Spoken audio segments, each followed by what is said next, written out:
I'm going to take us back to what happened on Sunday in Plateau State, just specific, to be specific exactly. As yesterday or thereabouts, the media is reporting that we have up to 40 individuals who were killed in that particular attack on Palm Sunday, where you will just be working on your own road and going about your businesses, and some individuals jumps out from nowhere and starts shooting you. That particular incident threw the nation into another level of tragedy. Not like we've not been there before a good number of times. It's looking like a normal, right? And beyond that thing happening, it's important to note that, because some people were asking, is that there are no security outfit or agencies or even institution around that could at least intervene in the moment when it was happening. But after going through some reports, I discovered that there is a military barracks in a local government not very far from where that incident happened, right? And someone even yesterday asked the police in that area, in that local government, in that state, what have they been doing? Now, I'm asking you as a security expert, Ambassador Bosinde, how would you describe that incident, especially from the agency's perspective, exactly? Thank you so much for this question on the Plateau massacre, right? I think for me, there are factors that I think is contributing to a continuous onslaught of civilians by these unscrupulous elements in our country called bandits and terrorists and what have you. And number one of that factor is lack of definition of purpose and leadership in the security agencies by the government. Lack of definition of leadership and purpose in the security agencies by the government. What do I mean? The police is the lead internal security agency. And these are internal issues. And I strongly believe that if the police are well mobilized for this, these things will not be happening. Are you saying they are not? They are not. I'm coming. They are not. Instead, we have the military taking lead in these cases, taking lead in these issues. And that's why you have continuous attacks. The military taking lead in this. That's why you have continuous attack. I've said this before.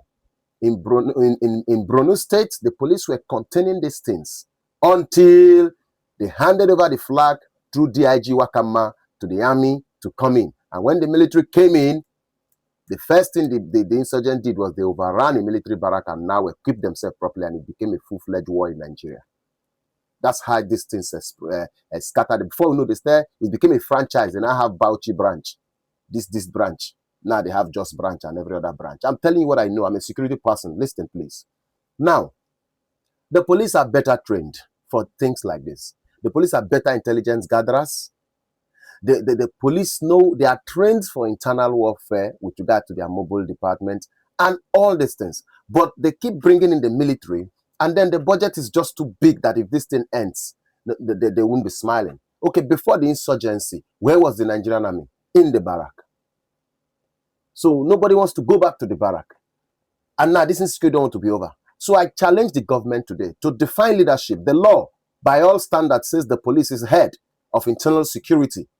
They should tell the police to take point. And if the military are going to support the police, then the military should be answerable to the police 100% and let the police lead these operations and do it the way they want. But someone would argue. No. If they are going to argue, I'm available to answer them. That's one. Then two, just please, so I don't... Second thing they need to do is this. The government should equip the police. If our police are half as equipped as our military, we won't see insurgents in the first place. If our police are half as equipped as our military, we will not see insurgents. Please cut this and post this.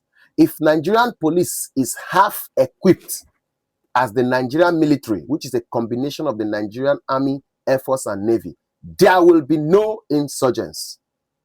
The police in this country are next to nothing with regards to equipment, with regards to every necessary thing they need to battle crime locally and all of that. People even fund their own investigation by themselves because they even lack funds to investigate issues. But even at that, you and I will bear witness that when the police are out to work, they bring results.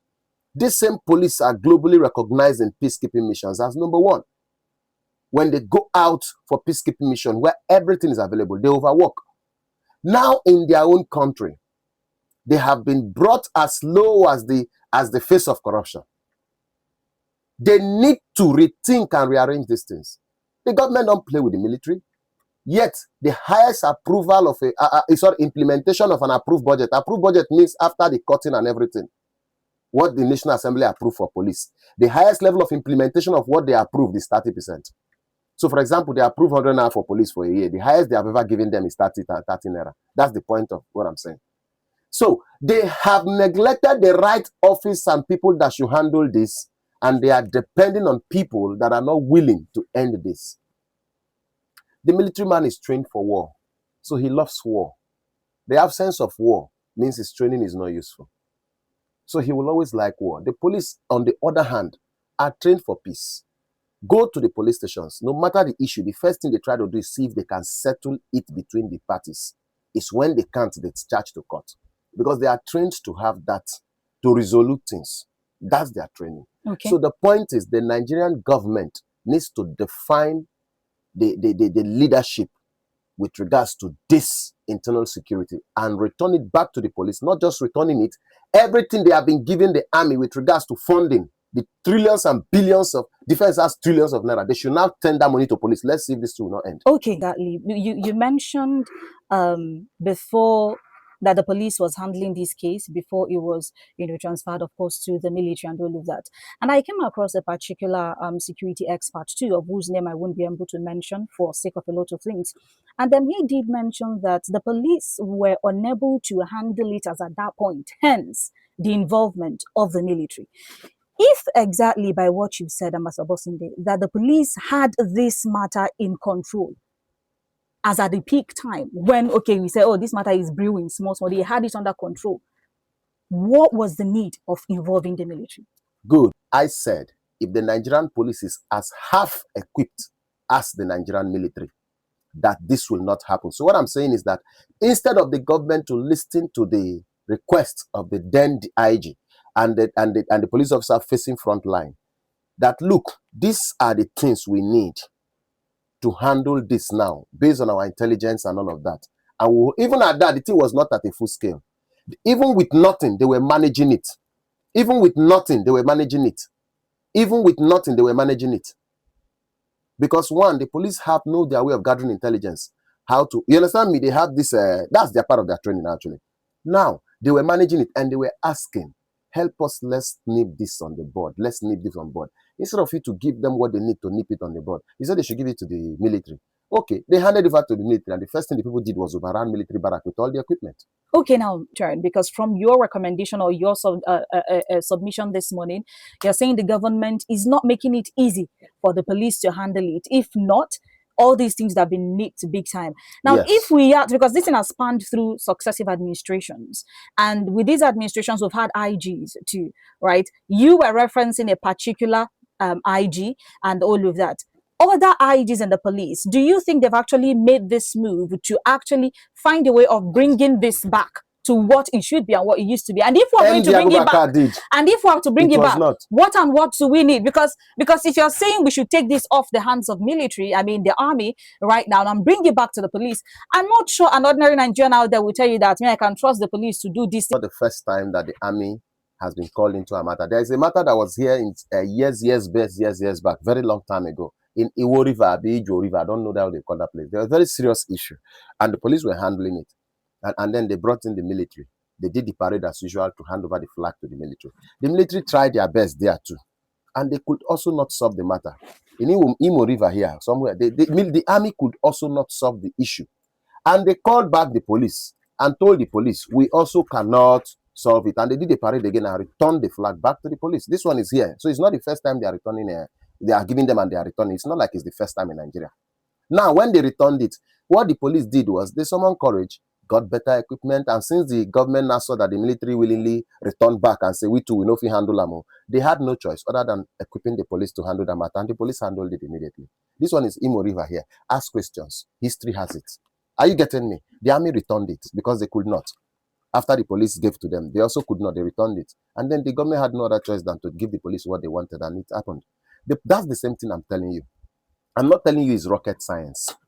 You understand me? Now, we also agree that most people at the top hierarchy of the police, especially those like the IG, for example, is an appointee of the president. I'm sure he will advise the president, but he's going to follow others. That's the truth. I'm sure he advised the president. But I want you to know that the highest security officer in Nigeria is the president. The law says it. He is the commander-in-chief of the armed forces, not just the military. Armed forces, anything that carry gun, he is their boss. Armed forces of the Federal Republic of Nigeria. So anything that carry gun is the president that has the last say. What that means is that you can advise. And of course, an appointee of the president cannot publicly come and tell you, I've been advising him or he's not listening. You can't do that. You can't do that in any way. If not, those people advising Trump would have told him otherwise. But you can't do that. I'm sure they advise him. At the end of the day, is what he decides that will still be happening. So we now are telling you now, as Nigerians, we have studied these things. We have seen that there are a lot of discrepancies. We have seen reports, even soldiers telling you pump and plain, how they are deprived from taking out proper serious assault on enemy lines. We have seen it on TikTok. These are not fake soldiers. We have even seen the army arresting these people for what they did, for saying it loud, which means they are real soldiers. So if you have that level of sabotage to the point where the army is even arresting people to cover up this sabotage because they talked. Yes, I know army regulation says that you cannot do that. But you know the level of frustration of a soldier before he speaks out. That means he's over frustrated because he sees a solvable problem. But somehow he has to follow order. And it's making him angry because the more he follows the order, the more things go wrong. And now he's forced to go against military rule to speak out. Do you know the level of guts? And do you know the level of pain? Watching your friends die, people you came out with training from. That's why these boys speak out. And because they speak out, they are arrested. And everybody knows this. We have seen their interviews. They are arrested, even dismissed from the army. As in, you won't die for your country, they still pursue you. So I don't know if you are getting, that's to show you the level of sabotage. We should get these things and say, police, lead. Do you know, even up to date, the best operations in Maiduguri, police must be involved. Okay. Was going to snowball into what it is right now, but it's getting to a part where I wish we can extend this talk, because now you've brought in another dimension which a lot of individuals probably didn't know that this can be in place when it comes to handling the menace of insecurity we have. But I'm getting at the end of the day that it boils down to the man who is at the helms of affairs when it comes to the president and his stance on insecurity. That means if he actually wants this to end today and tomorrow, he can actually make it end today and tomorrow. That's what you're confirming to us right now. Yes, and I'm confirming to you. Plateau State currently has one of the most active commissioners of police in Nigeria. His name is CP Basi Ewa. I have known him right from Assistant Commissioner of Police.